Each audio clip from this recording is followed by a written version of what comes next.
이 시간 우리에게 주신 하나님의 말씀은 신약성경 디모데전서 2장 1절에서 4절까지의 말씀입니다. 신약성경 디모데전서 2장 1절에서 4절까지입니다. 찾으셨으면 우리 함께 말씀을 봉독하시겠습니다. 그러므로 내가 첫째로 권하노니 모든 사람을 위하여 간구와 기도와 도고와 감사를 하되 임금들과 높은 지위에 있는 모든 사람을 위하여 하라. 이는 우리가 모든 경건과 단정함으로 고요하고 평안한 생활을 하려 함이라. 이것은 우리 구주 하나님 앞에 선하고 받으실 만한 것이니 하나님은 모든 사람이 구원을 받으며 진리를 아는 데에 이르기를 원하시느니라. 아멘. 주님 우리의 마음을 여시어 말씀을 깨닫게 하옵소서. 아멘. 주님의 사랑과 그 크신 은혜가 저와 여러분 안에 가득하기를 소망합니다. 주의 말씀을 전한 각 성을 다시 방문하고 새로운 곳에서도 복음을 전하기 위해서 두 번째 여행을 준비하던 바울은 첫 번째 여행을 함께 했던 바나바 대신 실라와 길을 떠납니다. 수리아와 길리기아를 두루 다니던 바울 일행은 더베와 루스드라에 이르러 디모데를 만납니다. 첫 번째 여행 때에 복음을 전했던 이고니아 지방을 다시 방문했던 바울은 그곳에서 디모데를 만났고, 디모데는 바울을 만나기 전에도 이미 여러 사람에게 칭찬을 받을 정도로 흠없는 신앙생활을 하고 있었습니다. 사도행전 16장을 보면 그 평가에 대해서 볼 수가 있습니다. 바울은 첫 번째 여행 막바지에 디모데의 부모에게 복음을 전했을 텐데, 두 번째 여행을 시작할 즈음에 이미 디모데는 이고니온뿐만 아니라 루스드라까지 이름이 알려질 정도로 형제들에게 칭찬을 받는 사람이었습니다. 디모데의 어머니는 믿는 유대인이었고 아버지는 헬라인이었습니다. 바울은 디모데를 복음을 전하는 여행에 데리고 가고자 했으나 아버지가 헬라인이라는 사실을 꺼림칙하게 여겼던 유대인들 때문에 디모데는 이 즈음에 할례를 받게 됩니다. 사도들을 비롯한 당시 교회의 지도자들이 예루살렘에 모여서 그리스도를 따르고자 하는 이방인들은 굳이 할례를 받지 않아도 된다고, 굳이 할례를 강요하거나 요구하지 않아도 된다고 결정한 상태였지만 바울은 디모데의 할례를 허용할 수밖에 없었습니다. 유대인들의 반발이 그만큼 강했다는 의미이기도 하지만 유대인들의 마음을 누그러뜨리기 위해서라면 바울은 불편과 희생을 감수하는 사람이기도 했습니다. 그런데 디모데도 바울과 같은 마음이었는지 할례를 순순히 받아들입니다.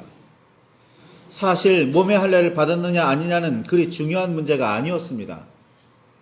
가나안 땅을 눈앞에 둔 모세는 모든 이스라엘 백성을 모아놓고 이렇게 이야기합니다. 신명기 10장 16절에 너희는 마음의 할례를 행하고 다시는 목을 곧게 하지 말라 라고 그렇게 명령했고, 바울은 로마서 2장 29절에 오직 이면적 유대인이 유대인이며 할례는 마음에 할지니 영에 있고 율법 조문에 있지 아니한 것이라. 그 칭찬이 사람에게서가 아니요 다만 하나님에게서라 라고 그렇게 가르쳤습니다. 예루살렘 회의에서 이방인들에게 굳이 할례를 행하지 않아도 된다는 결정을 이끌어내는 사람도 바울이었습니다.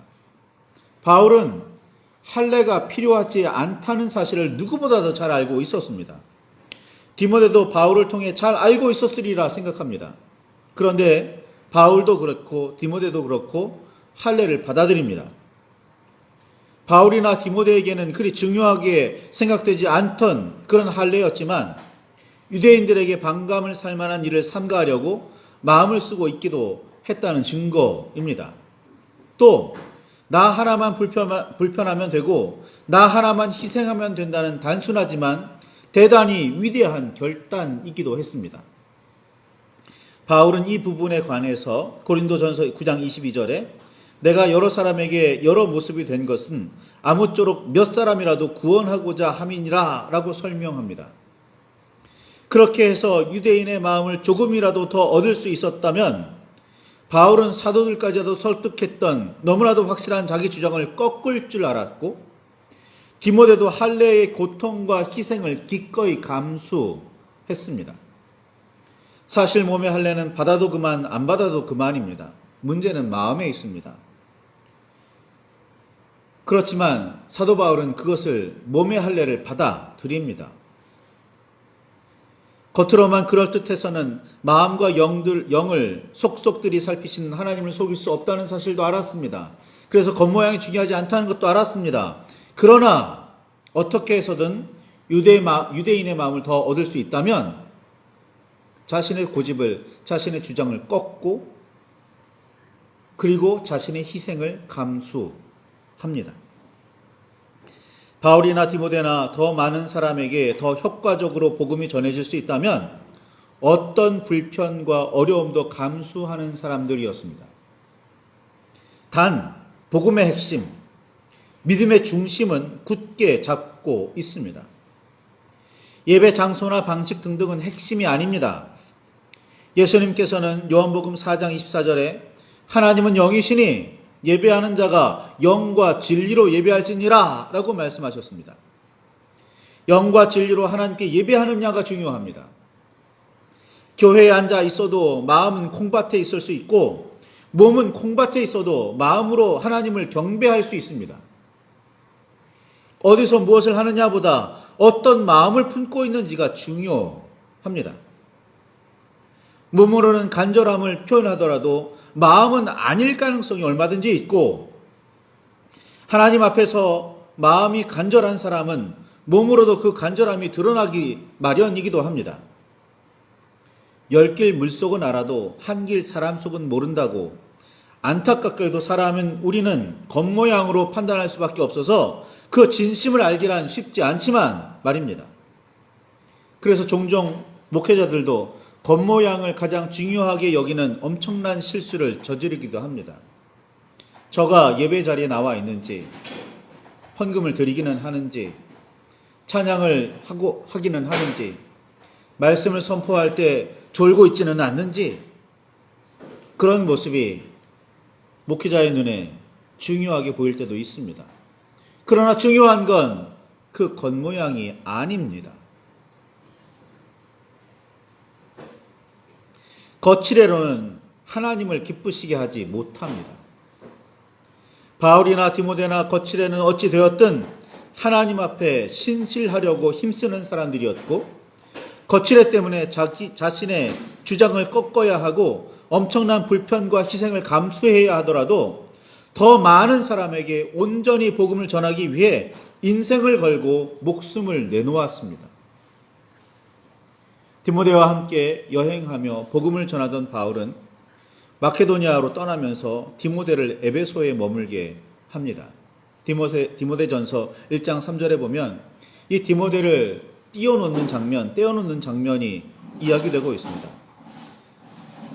사도행전 19장 21절, 22절에 그 어간의 이야기를 짐작할 수 있는데 이때는 바울의 세 번째 여행 초기 즈음에 해당합니다.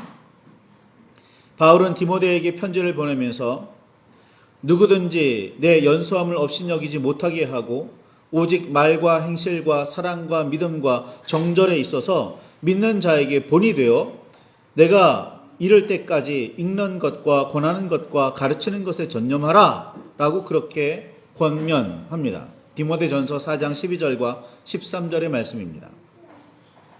바울과 함께 복음을 전하러 여행을 다니던 일행 중에서 디모데는 나이가 상당히 어렸던 모양입니다.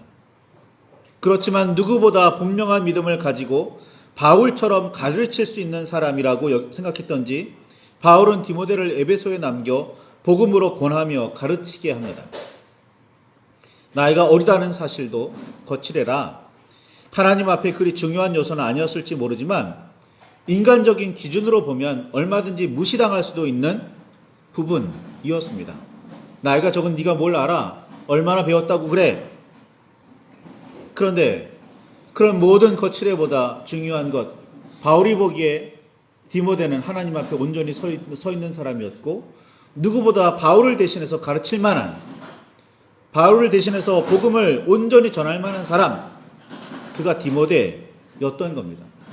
그래서 에베소에 따로 남겨놓기도 했고, 그 에베소에 남겨져 있는 디모데에게, 에베소 교회의 모든 성도들을 가르쳐야 할 디모데에게 이런 권면을 했던 겁니다. 바울은 이런 디모데를 격려하고 사역에 대한 조언을 하기 위해서 편지로 가르칩니다. 그것이 디모데 전서입니다.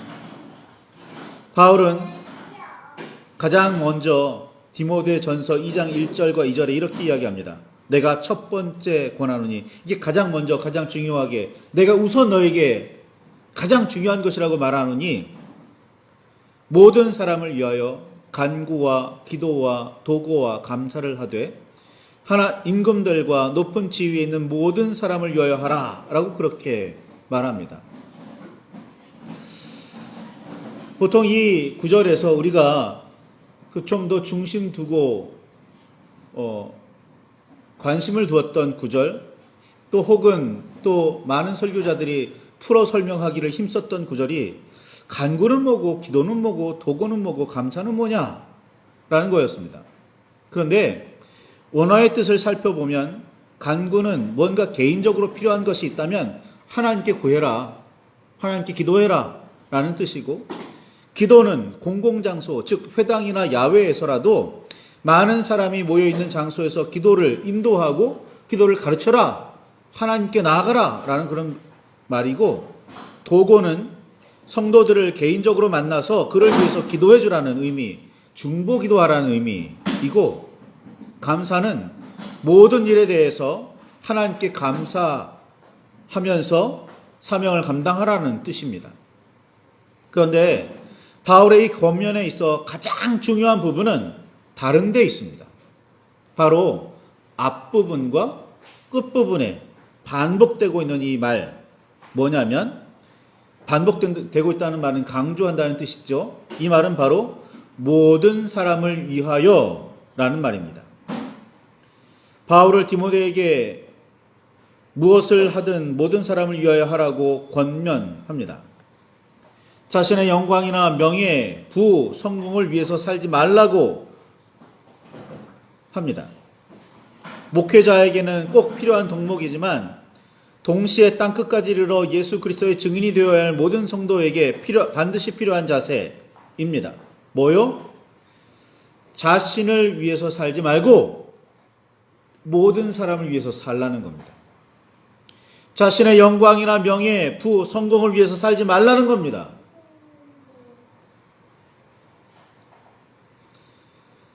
레위기 19장 18절, 신명기 6장 5절, 마태복음 22장 37절에서 40절 반복되고 있는 말씀이 뭐죠? 마음과 뜻과 힘을 다하여 여호와 하나님을 사랑하고 이웃을 자신처럼 사랑하라는 겁니다. 그렇게 살라는 거예요. 그게 하나님의 뜻이고, 그게 바울이 디모데에게 하는 말입니다. 하나님께서 창조하셨고 구원하기를 원하시는 모든 사람을 위해 사는 일은 선택이 아니라 필수이며 당연한 일입니다. 그리스도인들이 교회 다니는 이유가 뭡니까? 복받기 위해서요? 그렇다면 하나님께서 원하시지 않는 개인적이고 이기적인 뭔가를 위해서 신앙생활을 하고 있다는 뜻이 됩니다. 신앙생활은 나를 위해서 하는 게 아닙니다. 당연히 영광을 돌려야 하나님을 섬기는 거고, 내 이웃을 내 몸과 같이 사랑하는 겁니다. 이기적인 게 아니라 이타적인 겁니다. 그리스도인을 자처하며 교회에 다니는 우리는 어떻게 살고 있습니까? 오늘 나는 어디에 관심을 두고 있습니까? 하나님을 사랑하며 이웃을 사랑하고 있습니까? 아니면 나 자신을 더 사랑하고 있습니까? 하나님의 뜻을 이루기 위해 세상의 오해와 멸시, 핍박을 기쁨으로 감수하고 있습니까? 내 이익을 위해 남을 불편하게 하고 있습니까? 아니면 나를 희생해서라도 이웃을 섬기고 있습니까? 하나님 앞에 바르게 서 있다고 바울을 비롯한 여러 사람이 인정하고 있던 디모데에게 바울은 무엇을 하든 모든 사람을 위해서 하라고, 그렇게 살라고 권면합니다. 모든 사람 안에 디모데 자신도 포함되겠지만 개인적인 이유로 하지 말라고 권면합니다. 이 부분이 매우 중요합니다. 오늘날 우리가 살아가는 세상은 인간이 최고의 가치인 세상입니다. 인간이 최고의 가치라고는 하지만 지극히 개인적이고 이기적인 세상이기도 합니다. 그러니 우리가 살아가는 세상에서 최고의 가치는 대개 자기 자신이라고 보아야 합니다. 아무리 인류에 어떤 이득을 끼친다고 해도 내가 받을 게 없다면 고민을 거듭하는 시대입니다. 이타적인 봉사를 하면서도 나누어주는 것보다 그 활동을 통해 개인적으로 얻는 것이 더 많다고 말하는 이기적인 시대입니다. 이타적인 활동을 하는 이유는 이기적인 이득이 있기 때문이라는 이 말은 매우 씁쓸하게 다가옵니다. 교회가 달라져야 하는 이유가 교회의 이미지를 더 좋게 하고 전도가 조금이라도 쉽게 이루어지게 해서 코로나19로 인한 팬데믹 이후에 교회가 살아남고 나아가 성장하기 위해서라면 이는 세상을 위한 변화나 섬김이라고 하기가 어렵습니다. 주변에 아무도 알아주지 않고 세상이 더 아름답게 변화되지 않으며 전도가 더 힘들어져서 교회 조직이 성장하지 않더라도 하나님을 사랑하고 이웃을 사랑하는 일은 그리스도인으로서 반드시 해야 하는 일입니다. 어떤 이득도 얻지 못하고 예수님을 따라 십자가에 자신의 생명을 내놓게 되더라도 말입니다. 바울은 디모데에게 심지어 자신을 위해 기도하더라도 이웃을 좋게 하는 일에 도움이 되는 기도를 하라고 권면합니다. 그게 원어의 뜻입니다. 바울은 편지들을 통해서 이렇게 이야기합니다. 골로새서 4장 3절에는 하나님이 전도할 문을 우리에게 열어주사 그리스도의 비밀을 말하게 하시기를 구하라.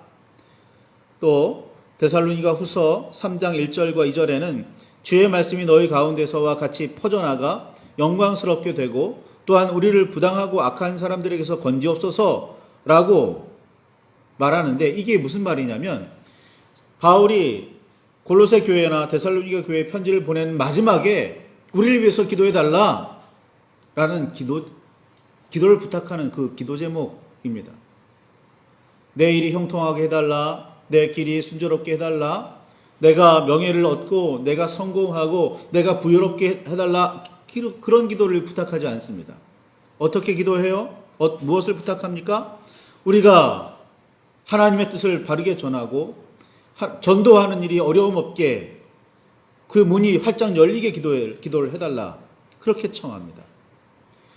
부당하고 악한 사람들이 우리의 길을 막을 텐데 그들의 회방이 사라지게 해달라고, 그래서 복음 전도가 더욱 쉽게 해달라고, 하나님께 영광을 돌리게 해달라고, 하나님의 말씀이 이 땅에 세상에 온전히 선포되게 해달라고 그렇게 요청합니다.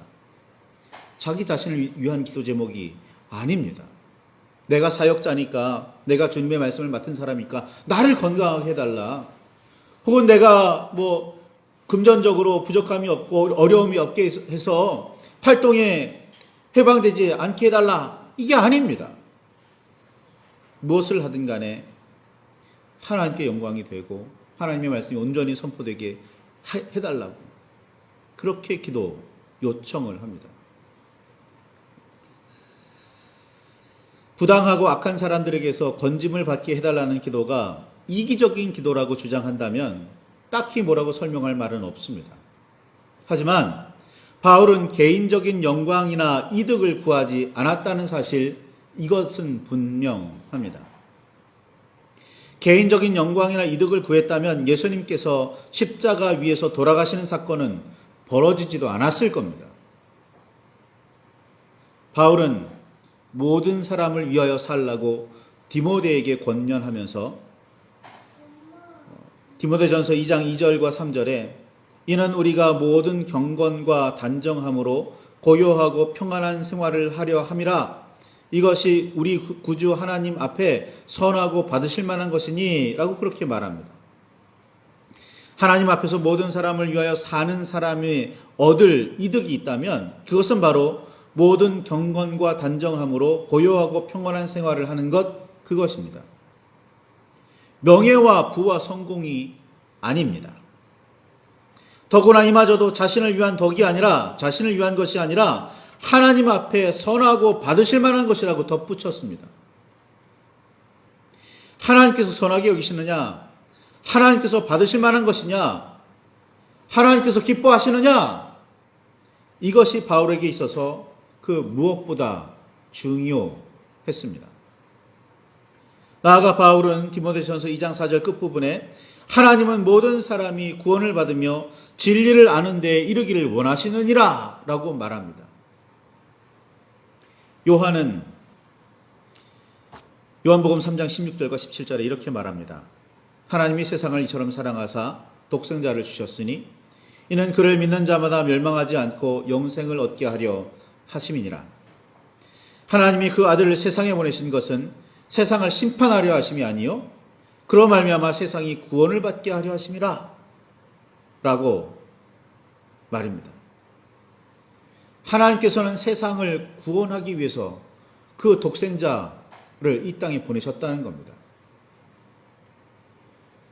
세상을 그만큼 사랑하신다는 거고 관심사가 세상에 있다는 겁니다. 그 모두를 구원하는 데 있다는 말씀입니다. 마태와 마가는 인자가 온 것은 섬김을 받으려 함이 아니라 도리어 섬기려 하고 자기 목숨을 많은 사람의 대속물로 주려 함이라 라고 예수님께서 하신 말씀을 기억합니다. 예수님은 자신을 위해서가 아니라 세상을 위해서 사셨습니다. 자신의 영광, 자신의 이득 위해서가 아니라 세상을 구원해 하나님 앞으로 이끄는 이를 위해서 자신의 생명을 십자가 위에 내놓으셨습니다.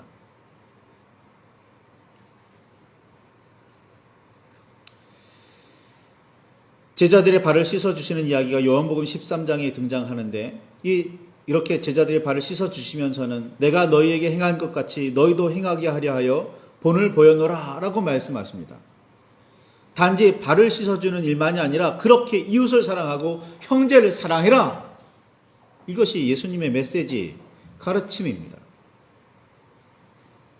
예수 그리스도께서 이 땅에 오셨던 2000여 년 전에 그때를 기억하며 기다리는, 그리고 다시 오시기를 기다리는 절기가 바로 강림절기입니다.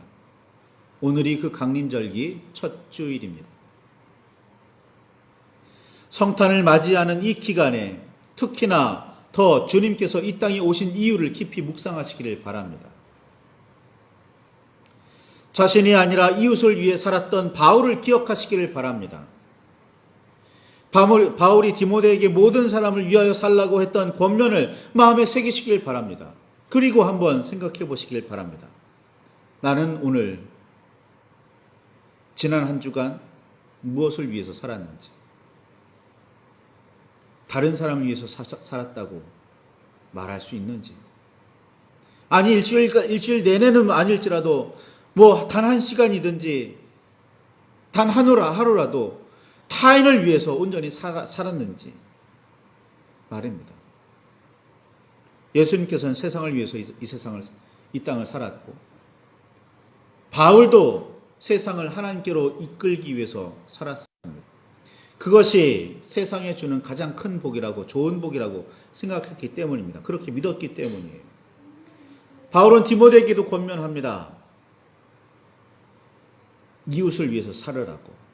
모든 사람을 위해서, 많은 사람을 위해서 살으라고. 그들에게 복음이라는 가장 귀한 은혜를, 복을 끼치며 살으라고 말입니다. 오늘 무엇을 위해서 살고 계십니까? 이 팬데믹의 상황에서 교회가, 성도들이 비난을 당하는 이유가 무엇입니까? 교회가 현장 예배를 고집하고 모이는 걸 강조하는 이유가 무엇일까요? 그로 인해서 이득을 본다면 누가 이득을 볼까요? 과연 하나님께 영광이 되고 있습니까? 이웃을 사랑하는 마음이 드러나고 있습니까? 그로 인해서 정말 하나님께서 기뻐하시는 덕이 성도들의 삶을 통해, 교회를 통해 세상에 드러나고 있습니까? 말씀을 붙들고 깊이 묵상하시며 기도하시기를 바랍니다. 주님께서 오늘 그리스도인들은 어떻게 살아야 하는지를 가르치는 게 있다면 어떤 마음으로, 어떤 생각을 하며 어떻게 살아야 한다고 말씀하시는지 귀 기울여 주님의 음성을 들으시기를 바랍니다.